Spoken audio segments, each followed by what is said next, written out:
새벽 5시 주방 등 하나만 켜진 작은 아파트가 조용히 깨어납니다. 찬장 문을 여닫는 소리와 함께 전기밥솥에 따끈한 김이 허리 높이에서 일렁이고 하얀 김 사이로 굽은 어깨가 보입니다. 그 어깨의 주인은 박말순, 72.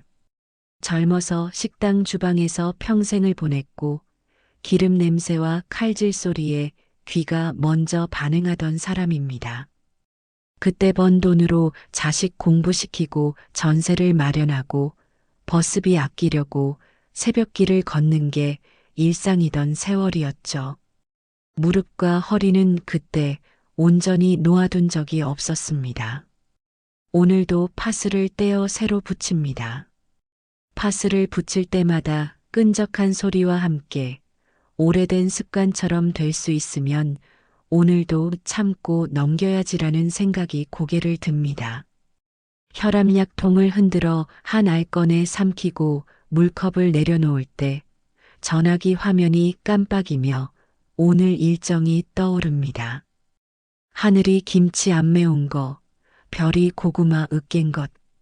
메모는 꼼꼼하지만 그 메모를 적은 사람은 말순이 아닙니다. 며느리 세라가 전날 밤 보낸 메시지였죠. 냉장고에서 달걀을 꺼내고 당근을 잘게 썰어 계란말이를 말아 올리고 도시락 칸칸이 사이드 반찬을 나눕니다. 김치도 너무 맵지 않게 물에 한번 헹고 고춧가루를 살짝 털어냅니다. 별이 4살짜리 손주가 매운 건 잘 못 먹거든요. 적당히 식은 계란말이를 도시락에 넣고 핫팩 하나를 봉지 속에 슬며시 넣어두며 점심 먹을 때 따뜻하면 좋겠다고 중얼거립니다. 이 댁의 큰애 하늘이는 7살. 또래보다 말수가 적고 눈치가 빠른 아이입니다. 어른들 표정이 조금만 굳어도 말끝을 감추고 대신 손으로 꼭 잡아당기며 마음을 전하곤 합니다. 그 작은 손이 요즘 따라 유난히 뜨겁게 느껴지는 건 할머니의 체력이 예전 같지 않아서일까요? 아니면 아이가 모르는 사이에 감장하고 있는 것들이 많아서일까요? 방문을 살짝 밀자 이불 속에서 두 아이가 거의 동시에 뒤척입니다. 할머니 눈을 뜬 하늘이가 먼저 속삭이고 곧이어 별이가 우유 하고 외칩니다. 말수는 잽싸게 컵을 들어 따뜻한 우유를 데워 두 아이 앞에 놓아줍니다. 별이가 스트로를 물고 우물우물할 때 하늘이가 조심스럽게 묻습니다. 할머니, 오늘도 같이 가? 말수는 웃으며 고개를 끄덕입니다. 그럼 우리 하늘이는 오늘 별자리 스티커 받는 날이지? 하늘이는 잠깐 웃다가 할머니의 손목을 한 번 더 꼭 잡습니다. 작은 손가락 끝이 차갑습니다. 겨울이 채 가시지 않은 이른 봄의 새벽 공기는 복도를 타고 스며듭니다. 현관문을 열자 발 앞에 박스들이 길게 늘어서 있습니다. 쌀 10kg, 생수 2L12, 고양이 사료 8kg 라벨이 큼직합니다. 그 위에는 형광펜으로 쌀물 사료 옮겨주세요라고 적힌 메모가 붙어 있네요. 글씨가 단정하고 깔끔합니다. 회사 메모지에 늘 보던 그 필기체, 며느리 최세라의 손길입니다. 세라는 42, 말도 매무새도 세련됐고 계획표를 촘촘하게 짜는 사람입니다. 어린이집 대기, 방과 후 수업, 미술학원, 명절 메뉴 리스트까지 체계적으로 관리합니다. 문제는 그 체계의 대부분이 말순의 시간과 허리 위에 올려져 있다는 점이죠. 말순은 박스를 하나씩 끌어들이며 허리에 반사적으로 손을 대고 잠깐 숨을 골라봅니다. 문득 거울에 비친 자신의 모습을 보고 잠시 멈춥니다. 새벽빛에 엷게 비치는 구분등이 오늘따라 더 낮게 내려앉아 있습니다. 그래도 오늘도 해야 할 일들이 있으니 코트를 입혀 아이들을 데리고 현관을 나섭니다. 엘리베이터 안에서 하늘이가 할머니를 올려다봅니다. 할머니 숨차? 말수는 숨을 한번 깊게 들이쉬고 웃는 얼굴을 지어 보입니다. 할미는 괜찮다. 하늘이는 그 말이 진짜인지 확인하듯 할머니 얼굴을 뚫어져라 들여다봅니다. 엘리베이터 문이 열리자 복도 끝에서 옆집 오선미가 고개를 내밉니다. 아이고 또 이른 걸음이네. 오선미는 환갑을 넘긴 이웃인데 늘 동네 일에 빠삭하고 현실 감각이 뚜렷합니다. 괜한 간섭을 하지 않으면서도 꼭 필요한 순간에는 귀신같이 나타나 도와주는 사람. 말수는 손사래를 치며 웃습니다. 애들 먼저 데려다주고 올게. 오선미는 아무 말 없이 시계를 한번 보고 아이들에게 손을 흔들어 줍니다. 그 한 번의 시선이 나중에 누군가의 증인이 된다는 걸 그때는 몰랐죠. 횡단보도 앞 빨간 불. 차들이 길게 지나갑니다. 별이는 두 발로 폴짝폴짝 리듬을 타고 하늘이는 가방을 고쳐맵니다. 할머니, 내가 형광펜으로 별자리 받아오면 같이 붙이자. 하늘이의 목소리는 작은데 또렷합니다.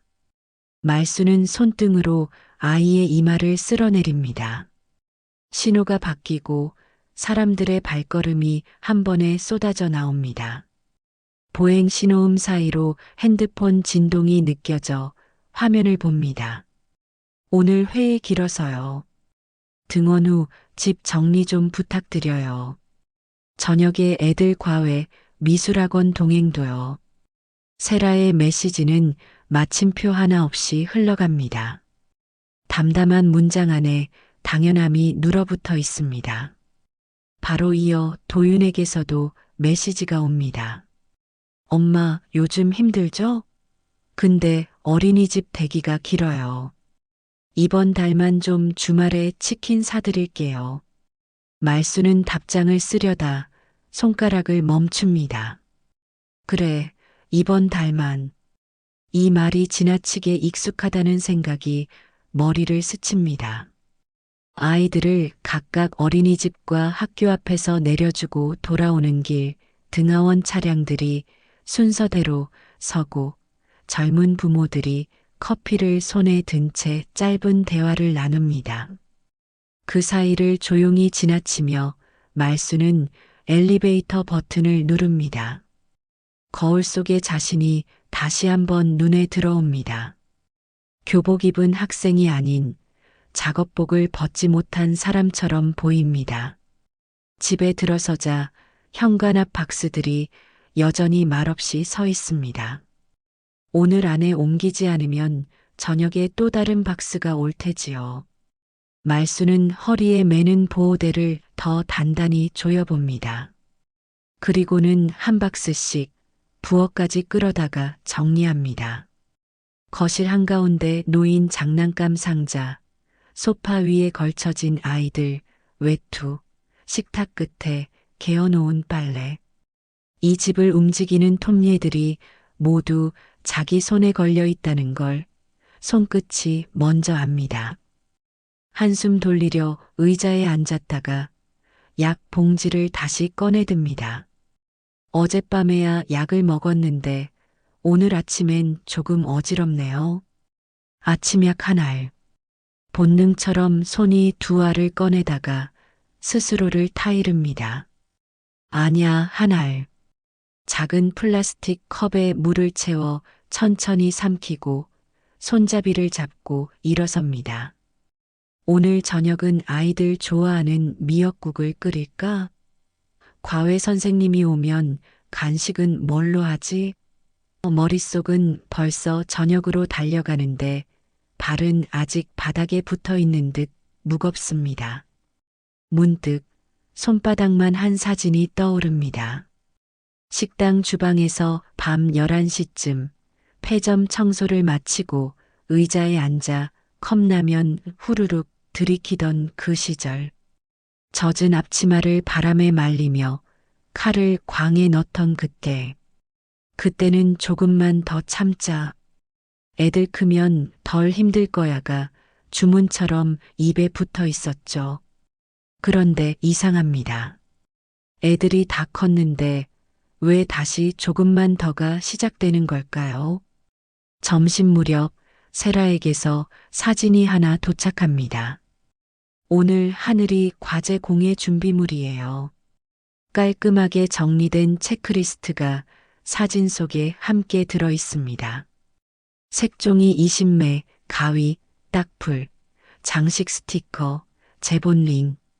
체크리스트는 친절하지만 준비하는 사람의 시간을 헤아린 적은 별로 없습니다. 또 다른 메시지. 병원 영수증 사진도 부탁드려요. 환급 받아야 해서요. 며칠 전 아이 감기 때문에 동네 병원 다녀올 때 말순 카드로 결제했던 진료비가 떠오릅니다. 그때 세라는 나중에 한 번에 드릴게요라고 말했었죠. 그 나중이 어디쯤에 있는지 아직 아무도 모릅니다. 말순은 잠시 멈칫하다 영수증 봉투를 뒤져 사진을 찍어 보냅니다. 눌러 담은 말이 목까지 차오르지만 결국 보내진 건 사진 한 장뿐입니다. 문득 초인종이 울립니다. 문을 열자 오선미가 포개 든 비닐봉투를 내밉니다. 콩나물 좀 많이 샀길래 반 가져가요. 말수는 웃으며 받습니다. 아이고, 뭐 이런 걸. 오선미는 주방으로 슬쩍 들어와 싱크대 위 박스 라벨들을 훑어봅니다. 쌀도 물도 사료도 이걸 다 혼자 옮겨. 말수는 손사래를 칩니다. 애들 먹을 건데 뭐. 오선미는 말없이 고개를 끄덕이다가 툭 한마디 건넵니다. 요즘 같은 세상에 뭐든 기록해요. 누가 뭘 부탁했고 내가 뭘 했는지 나중에 필요할지 몰라. 말수는 어색하게 웃습니다. 아이고 오바한다. 하지만 그 말이 귀에서 떠나지 않습니다. 기록, 부탁, 증거, 낯선 단어들이 주방 공기 속에 오래 떠다닙니다. 해가 기울 즈음 학교에서 돌아온 하늘이가 신발을 벗으며 묻습니다. 할머니, 오늘은 아빠랑 엄마 같이 먹어? 그 질문은 요즘 아이의 가장 큰 관심사이자 소원입니다. 말수는 자동으로 대답하려다 입을 다뭅니다. 오늘은 글쎄. 몇 분 뒤 전화가 옵니다. 도윤입니다. 엄마, 오늘 회의가 길어져서 내일 주말에 치킨 사드릴게요. 세라의 메시지도 거의 동시에 도착합니다. 오늘도 부탁드려요. 과외 끝나고 미술학원 데려다 주시면 돼요. 말수는 잠시 눈을 감습니다. 식탁 위에 놓인 도시락통, 싱크대에 담긴 설거지거리, 현관 앞에 또 도착해 있는 박스들. 할머니의 하루는 늘 지금과 조금만 더로 가득 차 있습니다. 그녀는 조용히 전화를 끊고 아이들의 밥그릇을 꺼냅니다. 미역이 불려지고 파가 송송 썰어지고 국물이 끓어오르는 소리가 주방을 채웁니다. 아이 둘은 TV 앞에서 도란도란 앉아 있고 하늘이는 슬그머니 주방으로 와서 이불처럼 부엌 수건을 들어 올립니다. 할머니, 내가 덮어줄게. 그리고 익숙한 그 한마디. 할머니 냄새 좋아. 그 말은 늘 말순의 마음을 녹입니다. 그래, 조금만 더. 하지만 오늘은 그 말 사이로 아주 조그마한 생각이 고개를 듭니다. 조금만 더의 끝은 어디에 있을까? 내 건강은 누가 챙겨줄까? 아이들 부모는 어디까지가 바쁘다이고 어디부터가 당연시일까? 국자가 살짝 손에 미끄러지고 뜨거운 김이 손등을 스칩니다. 말수는 움찔하며 수도꼭지를 틀어 손을 식힙니다. 그때 복도 끝에서 문득 시선이 느껴집니다. 오선미가 창문 너머로 조심스럽게 이 집을 보고 있습니다. 걱정 때문인지 혹시 무언가를 결심한 얼굴인지 짧은 순간이라 읽기 어렵습니다. 하지만 분명한 건 있습니다. 이 집의 하루가 어제와 똑같이 흘러가고 있다는 것. 그리고 그 하루가 누군가에겐 너무 오래 무겁다는 것. 저녁상이 차려지고 아이들이 앉습니다. 하늘이는 미역국을 한 숟갈 뜨고 고개를 듭니다. 할머니, 나 오늘 별자리 스티커 2개 받았어. 말수는 크게 칭찬합니다. 우와, 우리 하늘이 최고네. 별이는 숟가락을 입에 물고 파르르 웃습니다. 둘의 웃음이 너무 환해서 잠깐은 모든 걱정이 금방 지워질 것만 같습니다. 상위에 놓은 휴대폰이 또 진동합니다. 내일 오전에도 부탁드려요. 저 장례식장 다녀와야 해서요. 세라의 메시지는 담담합니다. 담담하다는 건 이 부탁이 특별하지 않다는 뜻입니다. 말수는 답장을 쓰지 않습니다. 국을 떠서 아이들 그릇에 나눠 담고 조용히 마음속으로만 대답합니다. 그래, 내일까지. 밤이 내려앉을 때쯤 작은 방 등만 켜둔 집안은 아이 웃음과 장난감 구르는 소리로 채워집니다. 설거지를 마치고 수건을 짜서 걸어두고 쓰레기 봉투 하나를 묶어 현관에 내놓습니다. 무릎 보호대를 벗으려다 다시 올려붙입니다. 오늘은 유난히 허리가 한번 툭 꺾이면 그대로 주저앉을 것 같습니다. 아이들 이불을 덮어주고 거실 소파 끝에 잠시 앉습니다. TV에서는 예능이 떠들썩하지만 말순의 눈은 천장 한 점에 박혀 있습니다. 조금만 더. 수십 년 동안 생활을 움직이게 한 주문 같은 말. 그런데 그 주문이 언젠가부터 나를 잠그는 자물쇠가 되어버린 건 아닐까? 눈꺼풀이 천천히 무겁게 내려오고 손에서 핸드폰이 미끄러질 듯 떨어집니다. 마지막으로 스쳐가는 건 낮에 오선미가 건넨 한 문장입니다. 기록해요. 기마이너스로. 2글자가 머릿속에서 오래 울립니다. 그대로 잠에 빠져드는 순간 말수는 아주 작게 거의 들리지도 않을 만큼 낮게 중얼거립니다.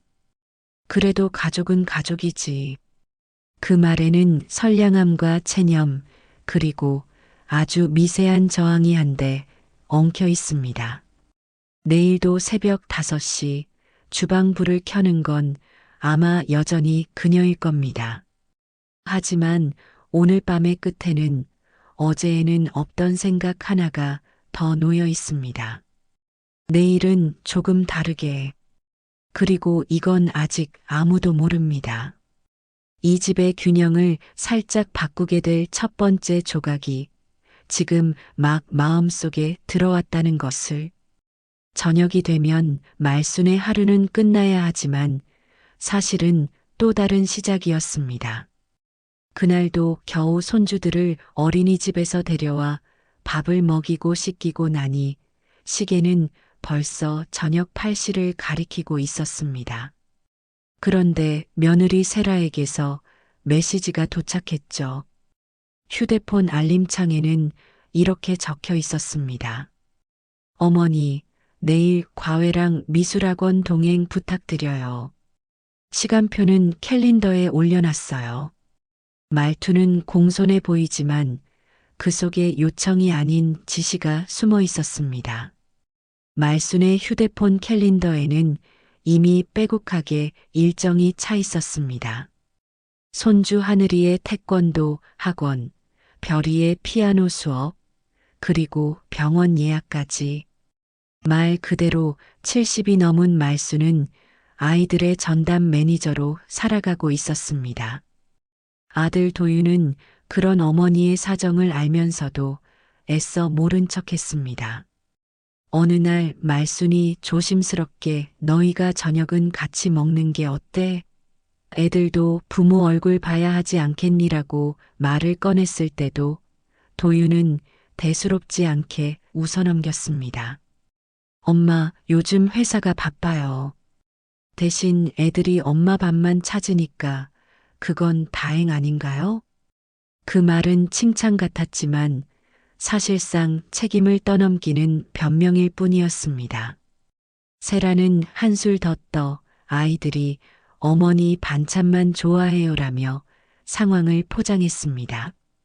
듣기 좋은 말이었지만 사실 그 속엔 자신들의 부재를 합리화하려는 의도가 깔려 있었죠. 그날 밤 말수는 혈압약을 챙겨 먹다가 순간 착각으로 두 알을 삼켰습니다. 온종일 바쁘게 움직이고 밀린 집안일까지 하다 보니 정신이 흐려진 탓이었습니다. 잠시 후 가슴이 두근거리고 머리가 어지러워졌지만 말수는 괜찮다. 잠시 쉬면 된다라며 스스로를 달랬습니다. 늦은 밤 손주 하늘이가 졸린 눈을 비비며 다가와 이불을 덮어주며 속삭였습니다. 할머니 냄새 좋아. 할머니랑 있으면 따뜻해. 그 한마디에 말수는 가슴이 뭉클했습니다. 그동안 쌓인 피로와 서러움이 아이의 순수한 말에 순간 녹아내리는 것 같았습니다. 그래서 또 스스로 다짐했죠. 조금만 더 버티자. 애들은 아무 잘못이 없으니까. 그러나 복도 끝 창문 너머에서 이웃 오선미가 이 광경을 지켜보고 있었습니다. 평소 현실 감각이 뚜렷한 오선미는 말순의 지친 표정과 무릎에 붙인 파스, 그리고 휴대폰 속 빽빽한 일정표를 한눈에 알아봤습니다. 그녀는 속으로 생각했습니다.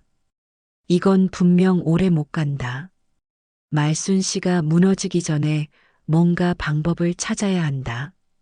주말 아침, 아직 해가 채 뜨지 않은 시간. 말순은 평소보다 더 무거운 눈을 떴습니다. 전날 밤부터 무릎이 퉁퉁 부어 파스를 2장이나 붙이고 잤지만 통증은 여전했습니다. 오늘만 버티자, 오늘만. 그렇게 스스로를 다독이는 게 이제는 습관처럼 굳어 있었습니다. 그런데 그런 말순에게 며느리 세라가 전화를 걸어왔습니다. 어머니, 죄송해요.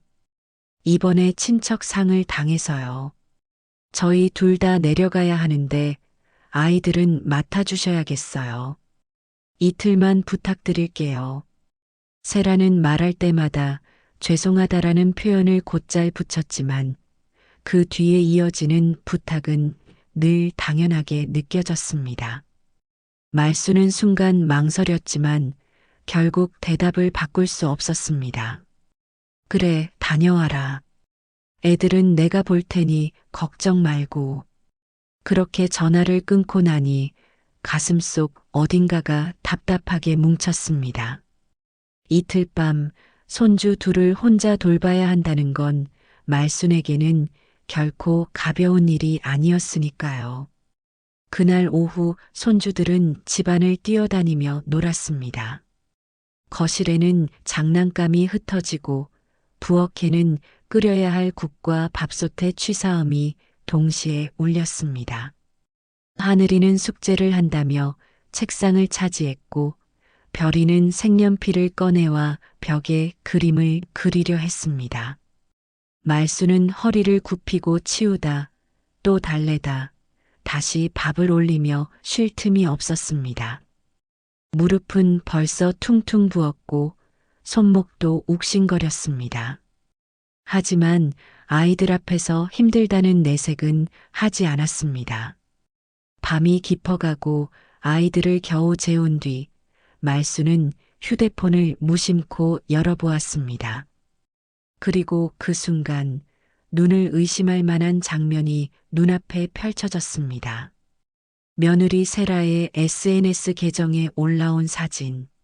장례식장에 있다던 세라가 친구들과 와인을 들고 웃고 있는 모습이었습니다. 레스토랑처럼 보이는 장소, 잘 차려입은 옷차림, 그리고 와인 모임 오랜만이라는 해시태그. 말수는 순간 가슴이 철렁 내려앉았습니다. 장례식이랬는데 이게 뭐야? 손끝이 덜덜 떨렸습니다. 순간 휴대폰 화면이 흔들려 제대로 읽히지도 않았습니다. 그때 문득 현관문이 두드려졌습니다. 이웃 오선미였습니다. 그녀는 무심한 듯 말했지만 표정은 심각했습니다. 말순 씨, 이거 보셨죠? 나도 방금 SNS에서 봤어요. 제가 캡처해뒀어요. 혹시 필요할까 싶어서요. 말수는 당황스러웠습니다. 속으로는 울분이 치밀었지만 겉으로는 오히려 며느리를 변호했습니다. 에이, 뭐 젊은 사람들이 잠깐 숨 돌릴 때도 있지. 장례식 다녀오다 들른 걸 수도 있잖아. 하지만 말하는 내내 목소리가 흔들렸습니다. 스스로도 믿지 못하는 변명이었으니까요. 다음 날이 되자 세라는 전화를 걸어왔습니다. 어머니, 장례식장 숙소가 꽉 차서 오늘 밤도 아이들 부탁드릴게요. 목소리는 여전히 차분하고 미안하다는 말은 빠지지 않았습니다. 하지만 말순의 머릿속에는 어젯밤의 사진이 계속 맴돌았습니다. 장례식장이 아닌 웃음 가득한 와인잔. 그 사이 집안은 전쟁터가 되어 있었습니다. 아이들이 쏟아놓은 장난감, 산더미처럼 쌓인 빨래, 아직 마르지 않은 이불, 냄비에 올려둔 국물이 부글부글 끓어 넘치는 소리. 말수는 허리를 굽히며 빨래를 널고 국자를 들고 국을 저었습니다.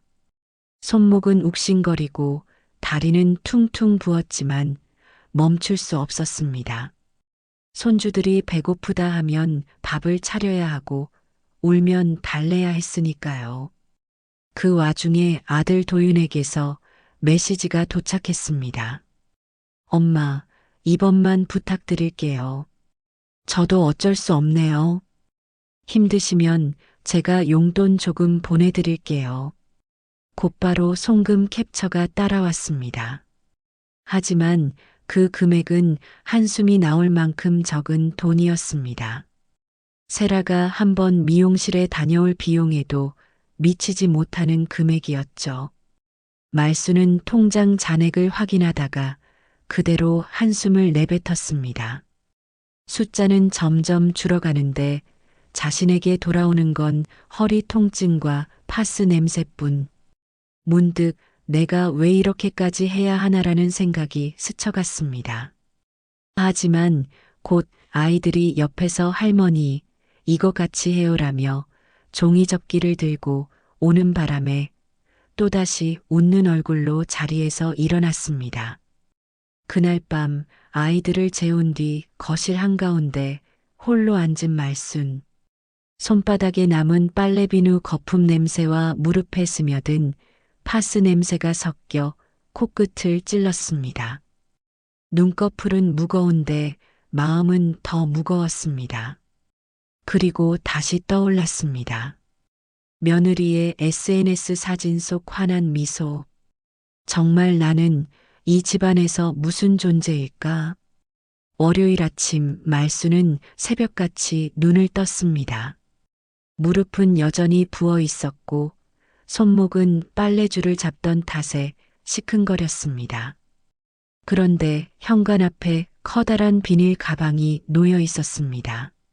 며느리 세라가 전날 밤 미리 두고 간 것이었죠.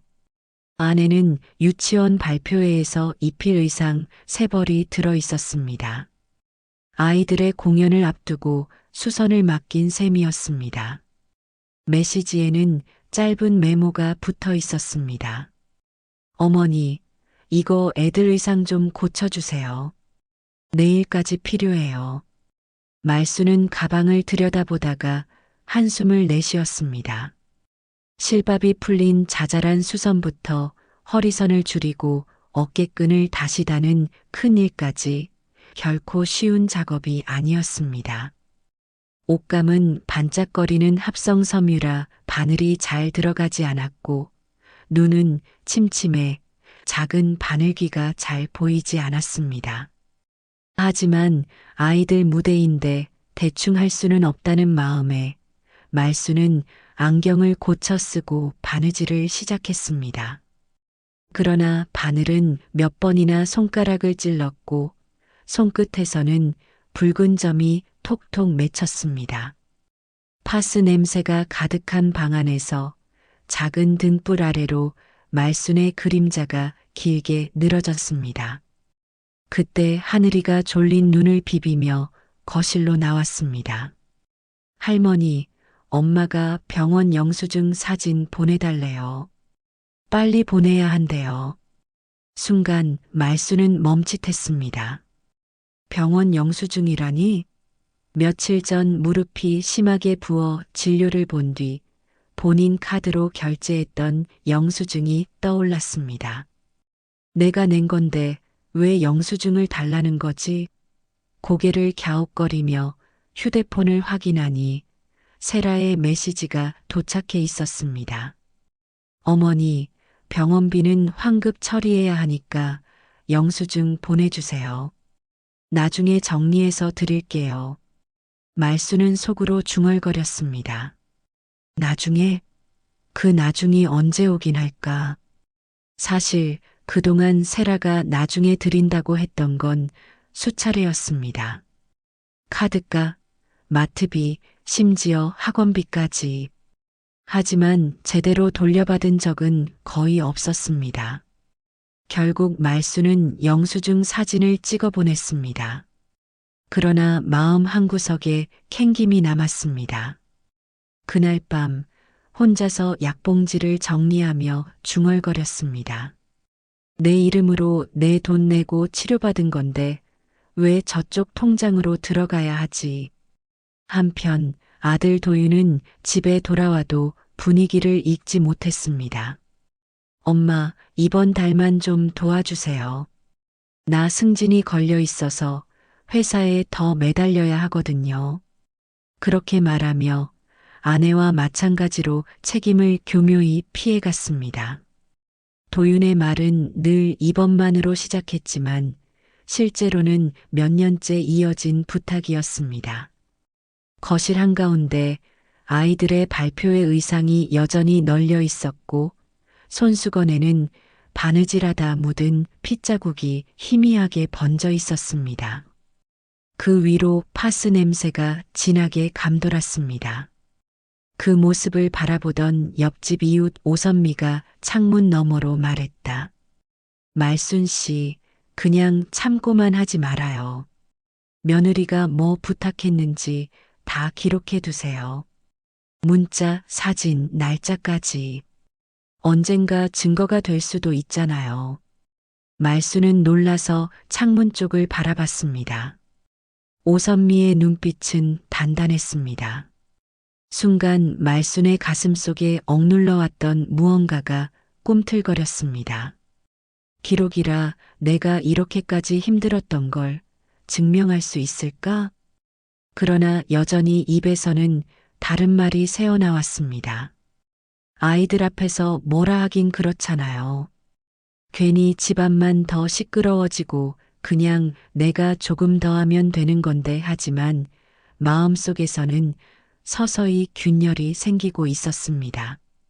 세라의 치밀함, 도윤의 무책임, 그리고 이웃의 조언. 세 가지가 교차하면서 말수는 알게 되었습니다. 이 상황을 더는 혼자 감당할 수 없다는 사실을. 어느 날 오후 낯선 전화가 걸려왔습니다. 보호자 확인차 연락드렸습니다. 아이 하늘이 관련해서요. 말수는 순간 귀를 의심했습니다. 수학이 넘어 어린이집 교사 목소리가 이어졌습니다. 등하원 동의서에서 1차 보호자가 박말순 어머님 성함으로 되어 있거든요. 몇 가지 확인이 필요해서요. 말순은 멍해졌습니다. 자신은 그런 서류에 사인한 기억이 없었기 때문입니다. 제가요? 전 그냥 아이들 데려다 주고 데려오는 것뿐인데 교사는 기록을 다시 확인하더니 분명히 보호자 1순위에 말순 이름이 적혀 있다고 했습니다. 그 순간 말순의 머릿속이 복잡하게 돌아갔습니다. 누군가 대신 서류를 작성하거나 본인 동의 없이 이름을 넣은 게 분명했습니다. 그날 저녁 손주 하늘이의 생일 파티가 있었습니다. 케이크 위에는 7개의 초가 꽂혀 있었고 작은 거실은 풍선과 종이 장식으로 가득했습니다. 말순은 무릎이 아픈데도 손수장을 보고 생일상을 준비했습니다. 그러나 정작 부모인 세라와 도윤은 끝내 나타나지 않았습니다. 세라는 거래처 미팅이 늦어져서라는 이유를 댔고 도윤은 회의가 길어졌다며 전화 한 통으로 책임을 넘겼습니다. 결국 초를 켜고 노래를 부른 사람은 말순뿐이었습니다. 손주들은 잠시 환하게 웃었지만 촛불을 끄고 나자 하늘의 표정이 서서히 어두워졌습니다. 할머니, 엄마는 왜 우리랑 안 놀아? 짧지만 날카로운 질문이었습니다. 어린 마음에 나온 말이었지만 말순의 가슴을 깊게 파고들었습니다. 그 질문에 어떻게 대답해야 할지 몰라 잠시 말을 잃었습니다. 아이의 눈망울 속에는 단순한 궁금증이 아니라 부모의 부재를 본능적으로 감지한 외로움이 담겨 있었습니다. 그날 밤 아이들이 잠든 뒤 말순은 조용히 서랍을 열었습니다. 안에는 그동안 모아둔 것들이 있었습니다. 며느리가 보낸 부탁 문자, 송금 내역, 그리고 어린이집 알림장 캡처본. 작은 봉투 하나에 차곡차곡 넣어두었죠. 그 순간 문득 떠오른 사람이 있었습니다. 동주민센터 복지사 장현석. 몇 달 전 경로당에서 우연히 만났던 젊은 복지사였습니다. 그는 주민센터에서 노인 돌봄과 가족 상담을 맡고 있었죠. 말순은 망설이다가 휴대폰을 들어 번호를 눌렀습니다. 장 선생, 저 혹시 제가 겪는 일이 기록해야 하는 일일까요? 수학이 넘어 장현석의 목소리는 단단하면서도 따뜻했습니다. 어르신, 돌봄 과부와 경제적 착취, 보호자 위임 문제 지금 말씀만 들어도 기록이 필요합니다. 나중에 법적 분쟁이나 행정 처리의 근거가 될 수 있어요. 증거가 없으면 결국 어르신이 다 떠안게 됩니다. 말순은 한참 동안 침묵하다가 천천히 대답했습니다.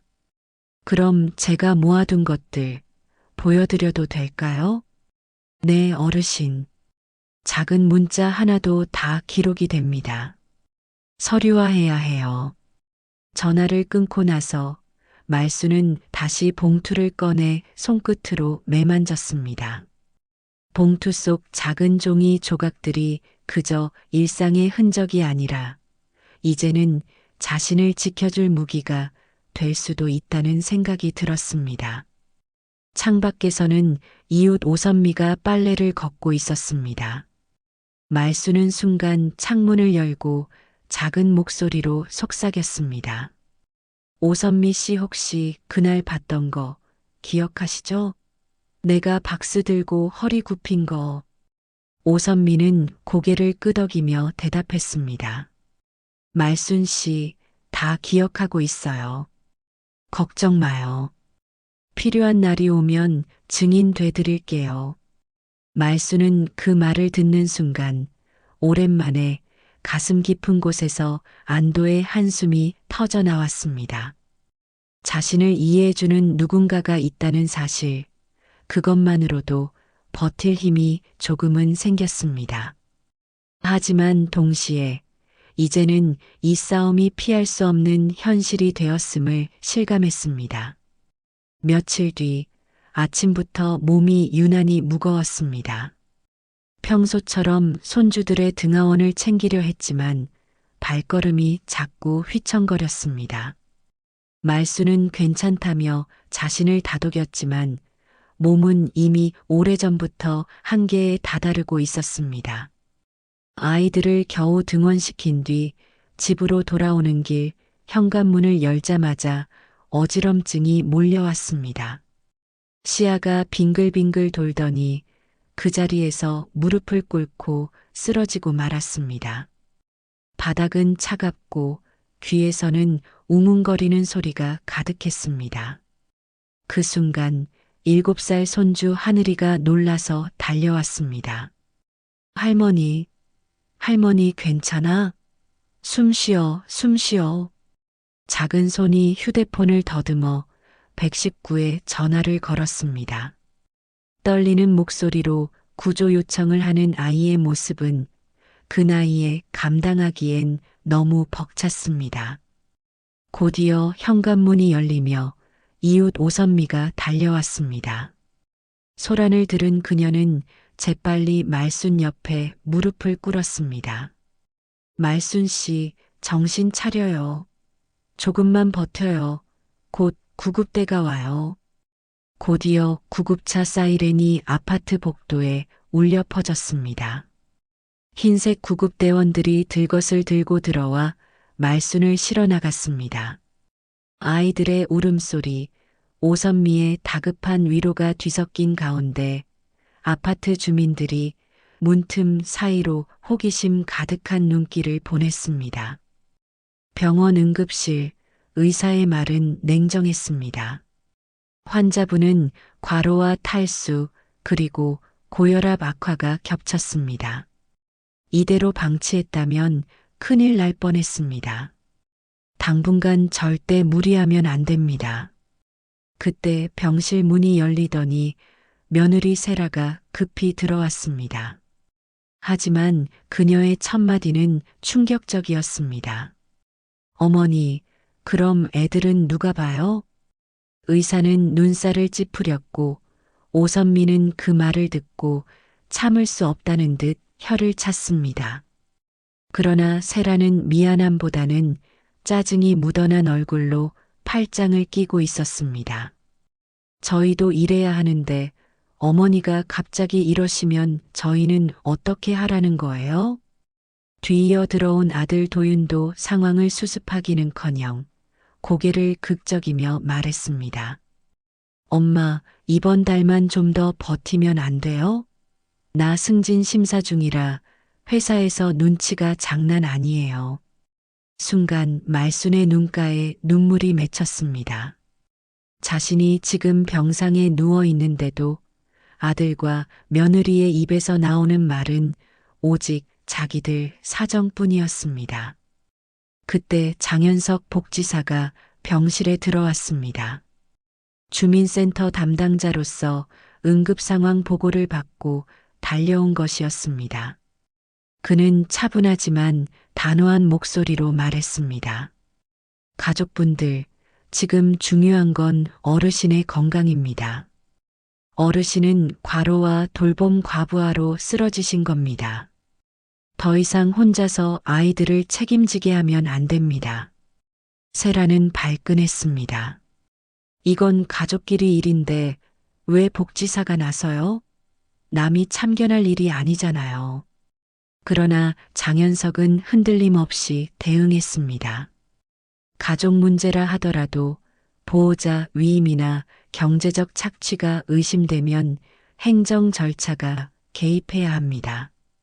이미 어린이집 서류와 병원 기록을 확인했고 어르신이 모아둔 문자와 영수증도 증거가 될 수 있습니다. 세라의 얼굴이 굳어졌습니다. 처음으로 자신의 행동이 남의 눈에 기록될 수 있다는 사실을 깨달은 순간이었죠. 도윤은 얼굴이 벌개져 어머니를 제대로 쳐다보지 못했습니다. 병실 공기는 싸늘했습니다. 침대에 누워있는 말수는 가늘게 떨리는 손으로 이불을 꼭 움켜쥐었습니다. 그 순간 마음속에서 한 가지 다짐이 단단히 굳어졌습니다. 이제는 멈춰야 한다. 더는 이렇게 살 수 없다. 며칠의 입원 끝에 말수는 집으로 돌아왔습니다. 여전히 몸은 무겁고 무릎은 퉁퉁 부어 있었지만 마음은 더 단단해져 있었습니다. 그동안 참고 삼켰던 말들을 더는 묻어둘 수 없었기 때문입니다. 그날 저녁 말수는 주방 식탁에 가족들을 불러 모았습니다. 평소 같으면 세라가 먼저 불편한 기색을 보였겠지만 오늘은 분위기가 달랐습니다. 말순의 얼굴에는 오랜 고생 끝에 얻은 결심이 선명하게 드러나 있었죠. 식탁 위에는 간단한 반찬 몇 가지와 따뜻한 국이 놓여 있었습니다. 그러나 그 자리에 앉은 모두는 음식 맛을 느낄 겨를이 없었습니다. 말순이 먼저 입을 열었기 때문입니다. 나는 더 이상 전일 돌봄을 못한다. 그 말 한마디에 공기가 얼어붙었습니다. 숟가락을 들던 하늘이가 멈칫했고 별이는 눈치도 못 채고 국물만 후후 불었습니다.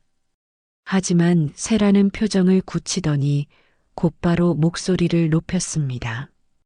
어머니, 그럼 저희 보고 일을 그만두라는 거예요? 애들 키우는 게 장난인 줄 아세요? 도윤은 당황한 듯 손을 내저으며 분위기를 수습하려 했습니다. 여보, 좀 진정해. 엄마가 힘드니까 하시는 말씀이잖아. 하지만 말수는 흔들리지 않았습니다. 오히려 눈빛이 더욱 단호해졌습니다. 아이들의 부모는 너희 둘이다. 내가 도와줄 수는 있어도 대신 키워줄 수는 없어. 그 말은 단순한 선언이 아니었습니다. 오랜 세월 자식을 키우며 몸을 혹사시키고 노년에 또다시 손주를 맡아야 했던 한 여인의 절규였습니다. 그 말 속에는 고통, 사랑, 그리고 결심이 뒤섞여 있었습니다. 말수는 잠시 숨을 고른 뒤 서랍에서 작은 봉투 하나를 꺼내 식탁 위에 올려두었습니다.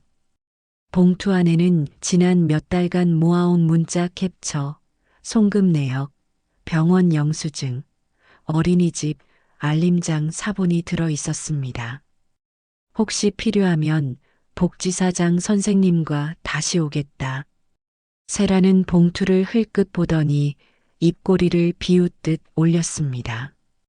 그까짓 증거로 뭘 하시겠다는 거예요? 가족끼리 일이지 어디다 갖다 내시려고요? 말수는 대답하지 않았습니다. 다만 시선을 피하지 않고 세라를 똑바로 바라봤습니다. 오래도록 말없이 싸우듯 마주한 순간 초인종 소리가 울렸습니다. 띵동. 현관에 선 사람은 다름 아닌 이웃 오선미였습니다. 그녀는 평소와 다름없는 얼굴로 들어오더니 무심하게 한마디 던졌습니다. 관리실 CCTV 다 확인했어요. 말순 씨가 무거운 박스카트에 싣고 오르내리던 날 전부 기록되어 있더라고요. 필요하면 복지사한테 전달하라고요. 순간 세라의 표정이 굳어졌습니다. 도윤의 얼굴 역시 하얗게 질렸습니다. 말순이 병원에 실려갔던 그날 이웃이 증인이 되어줄 거라곤 상상조차 못했기 때문입니다. 말순은 고개를 끄덕이며 조용히 말을 이었습니다. 난 이제 더는 참지 않아.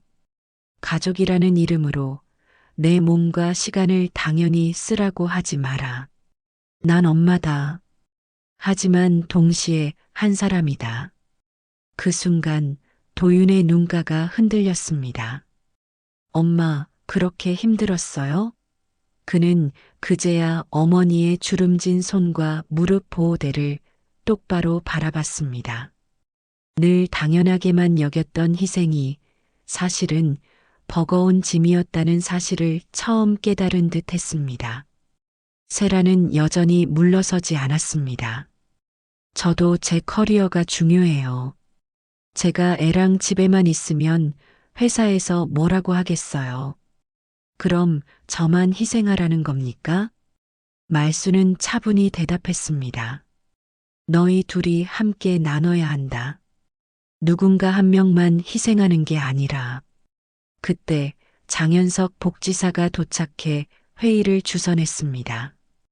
육아휴직, 시간제 근무, 어린이집 재배정, 회사 복지제도 다양한 방법이 언급되었고 분담표라는 구체적인 대안이 하나씩 논의되었습니다.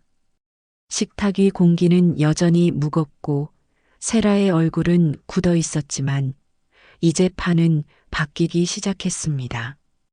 더 이상 모든 짐이 말순에게 쏠리는 일은 없을 것임을 예고하는 순간이었습니다.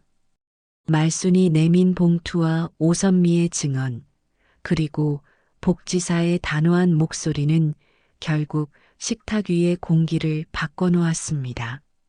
세라가 아무리 목소리를 높여도 이제는 단순한 가족 싸움이 아니라 기록과 증거, 제도 속으로 들어가 버린 사건이 된 것입니다. 도윤은 한동안 아무 말도 하지 못했습니다. 숟가락만 만지작거리던 그는 마침내 입을 열었습니다. 엄마, 그렇게 힘든 줄 몰랐어요. 그 목소리는 이전의 무책임하고 퉁명스러운 태도와는 달리 흔들리고 있었습니다. 도윤은 자신도 모르게 주름진 어머니의 손등을 바라보았습니다. 굳은 살과 파스 자국, 바느질로 찔린 상처들이 그대로 드러나 있었습니다. 하지만 세라는 쉽게 물러서지 않았습니다. 그래도 제 커리어는 어떡하죠? 전 회사에서 인정받아야 해요. 아이 키우는 것만이 제 삶은 아니잖아요. 말수는 차분하게 대답했습니다. 맞아. 내 커리어도 중요하지. 하지만 그건 내 책임을 다한 뒤에 챙겨야 할 일 아니냐?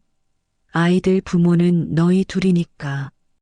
그 순간 장현석 복지사가 중재에 나섰습니다. 좋습니다. 지금부터는 현실적인 방안을 논의하겠습니다. 어르신의 건강 상태를 고려하면 더 이상 전일 돌봄은 불가능합니다. 따라서 육아휴직, 시차 출퇴근, 어린이집 재배정, 회사 내 긴급 보육 지원 같은 제도를 활용해야 합니다. 처음엔 세라가 콧방귀를 뀌었지만 장현석은 구체적인 자료를 꺼내 보여주었습니다. 도윤 씨, 회사에서 시차 출퇴근제 운영하는 거 아시죠? 과장급이면 부서장 재량으로 가능합니다. 이미 다른 직원들도 활용 중입니다. 세라 씨, 회사 복지 포털에 긴급 보육 지원과 재택 근무 신청 절차가 있습니다. 제가 필요 서류 안내해 드리겠습니다. 도윤은 순간 얼굴이 붉어졌습니다. 사실 그 제도가 있다는 걸 알고 있었지만 귀찮다는 이유로 외면해왔던 것이었습니다. 세라 역시 처음 듣는 듯 표정이 흔들렸습니다. 결국 장현석의 주도로 가족 분담표가 작성되기 시작했습니다.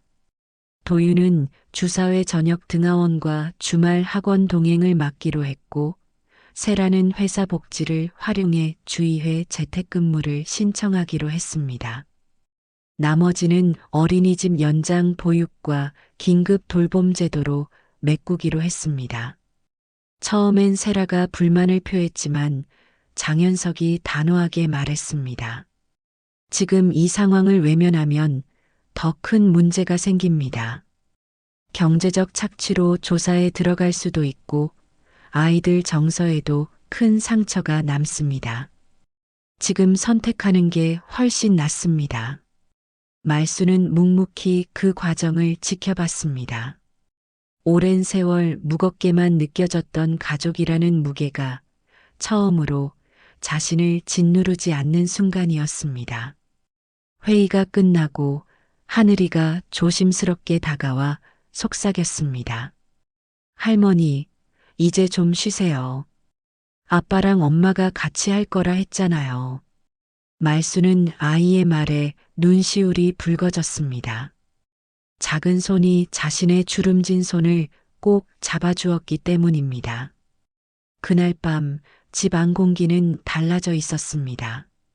세라와 도윤의 얼굴은 여전히 무겁고 불만도 남아 있었지만 최소한 더 이상 모든 짐을 말순 혼자 짊어지지 않아도 된다는 확신이 생겼습니다. 말순은 오랜만에 무릎에 파스를 붙이지 않고 편히 침대에 누웠습니다. 창밖으로 바람이 스며들며 커튼을 흔들었고 그녀는 속으로 조용히 중얼거렸습니다. 이제는 나도 내 삶을 살아야지.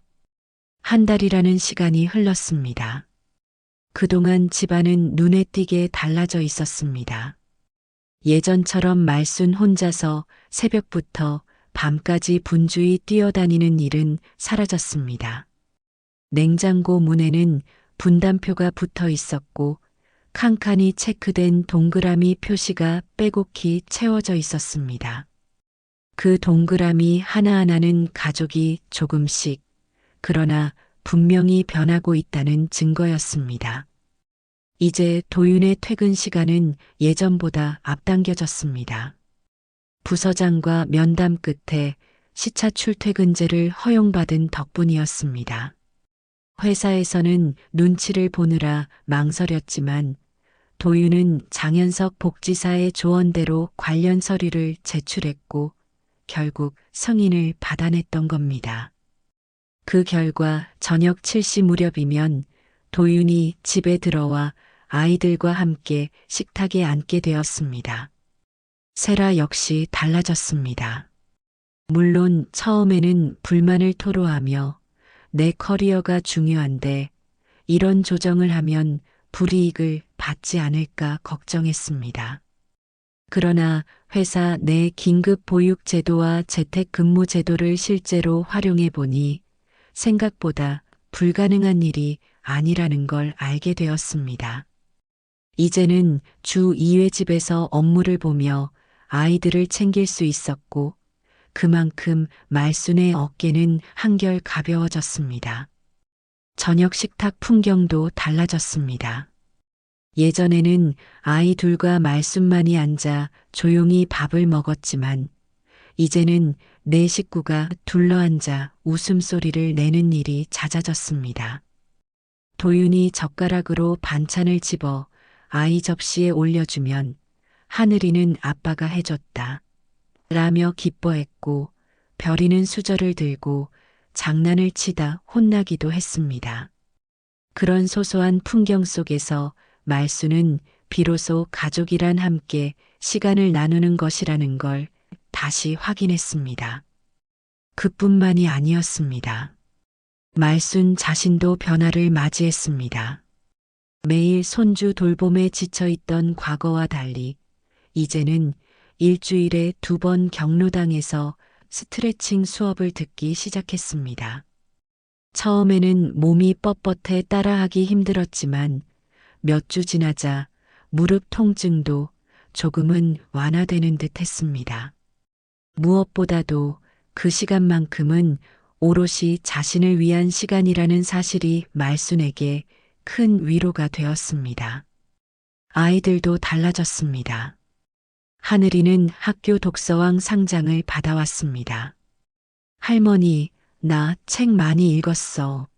라며 자랑스럽게 상장을 내밀던 순간 말순의 눈시울은 뜨거워졌습니다. 별이는 유치원에서 친구가 많아졌다며 매일같이 새로운 이름을 늘어놓았습니다. 과거에는 말수가 적고 무기력해 보였던 아이들이 부모와 시간을 함께 보내면서 점점 활기를 되찾고 있었던 겁니다. 이웃 오선미도 여전히 든든한 조력자였습니다. 어느 날은 베란다 화분을 나눠주며 말했습니다. 이제야 사람 사는 집 같네요. 말순 씨, 예전에는 매일 무거운 짐만 지고 다니더니 얼굴이 훨씬 밝아졌어요. 그 말에 말순은 쑥스러운 듯 웃었습니다. 하지만 속으로는 이제 내가 더는 혼자가 아니구나라는 안도감이 커져갔습니다. 가족뿐만 아니라 주변 사람들까지 자신을 지켜주고 있다는 사실이 얼마나 큰 힘이 되는지 깨달았던 거죠. 가끔 과거를 떠올리면 여전히 가슴이 시리기도 했습니다. 쓰러졌던 날 세라가 병실에 들어와 던진 첫마디 어머니, 그럼 애들은 누가 봐요? 그 말은 아직도 귀에 생생했습니다. 그러나 이제는 그 기억조차도 단순한 고통이 아니라 변화를 이끈 출발점으로 받아들일 수 있었습니다. 말수는 어느 날 일기장에 이렇게 적었습니다. 가족이란 서로의 시간을 지켜주는 것. 누군가의 시간을 함부로 빼앗는 순간, 그건 더 이상 가족이 아니야. 그리고 장현석 복지사에게서 메시지가 왔습니다. 어르신, 그동안 잘 지내셨죠? 기록해 두신 거 꼭 버리지 마세요. 관계가 바뀐 건 기록 덕분이기도 합니다. 말수는 짧게 답장을 보냈습니다. 네, 이제 저도 제 편입니다. 짧은 대화였지만 말순의 마음은 한층 가벼워졌습니다. 오랜 세월 자식들을 위해 헌신하며 자신의 삶을 뒤로 미뤄뒀지만 이제는 조금씩이라도 자신을 위한 시간을 찾고 있었으니까요.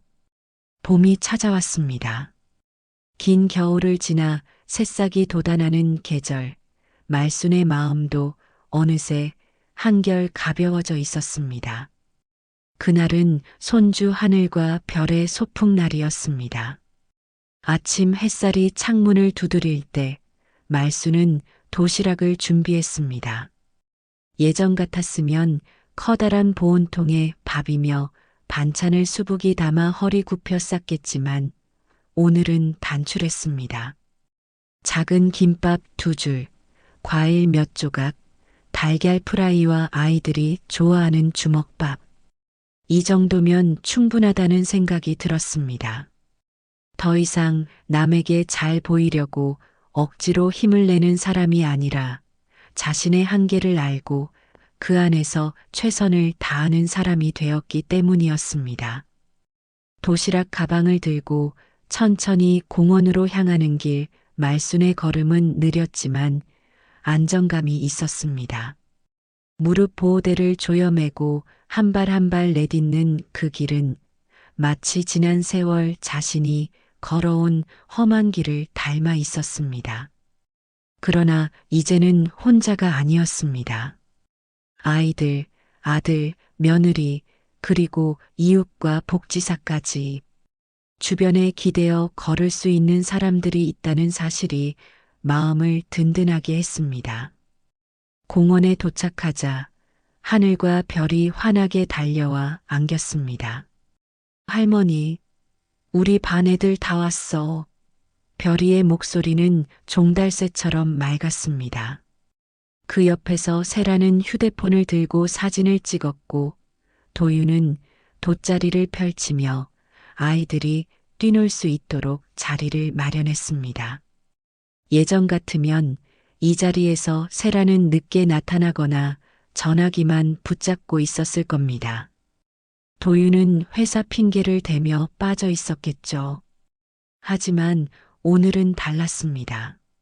세라는 아이들의 모습을 하나하나 담으며 우리 애들 참 잘 컸네라며 미소 지었고 도유는 도시락을 꺼내며 직접 과일을 깎아 담았습니다. 치킨은 주말에 사드릴게요라는 빈말을 남기던 과거와는 확연히 달랐습니다. 작은 과일 칼을 쥔 도윤의 손은 서툴렀지만 정성이 담겨 있었고 세라는 그 옆에서 물티슈를 건네며 함께 웃었습니다.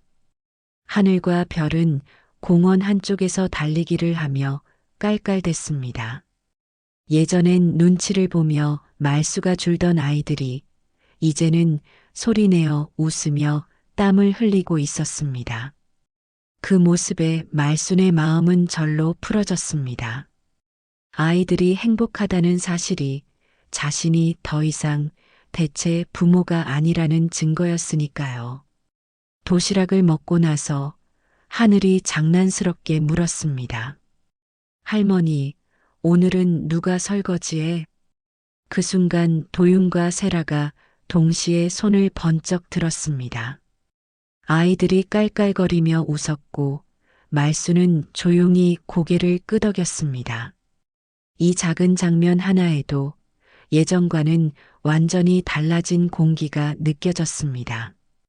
더 이상 자신만이 짐을 지는 구조가 아니라 함께 책임을 나누는 진짜 가족이 되어 가고 있음을 보여주는 순간이었습니다. 말수는 하늘을 올려다보았습니다. 눈부신 햇살 속에서 구름 사이로 파란 하늘이 펼쳐졌습니다. 오랫동안 굽어있던 어깨가 펴지고 주름진 얼굴에도 미소가 번졌습니다. 이제야 가족이 되네. 속으로 중얼거린 그 말은 바람을 타고 공원 전체에 퍼져나가는 듯 했습니다. 한참을 아이들과 웃고 놀던 말수는 잠시 벤치에 앉아 무릎을 쓸어내렸습니다. 무릎 보호대 위로 전해지는 따뜻한 온기 속에서 오랜 피로가 몸 밖으로 흘러나가는 듯 했습니다. 과거의 눈물과 서러움이 모두 흘려보내지고 이제는 감사와 평온만이 남아 있었습니다. 하늘은 뛰어오다 멈춰서서 말했습니다. 할머니, 이제 좀 쉬어. 내가 많이 도와줄게. 그 순수한 말에 말순의 눈시울이 다시 붉어졌습니다.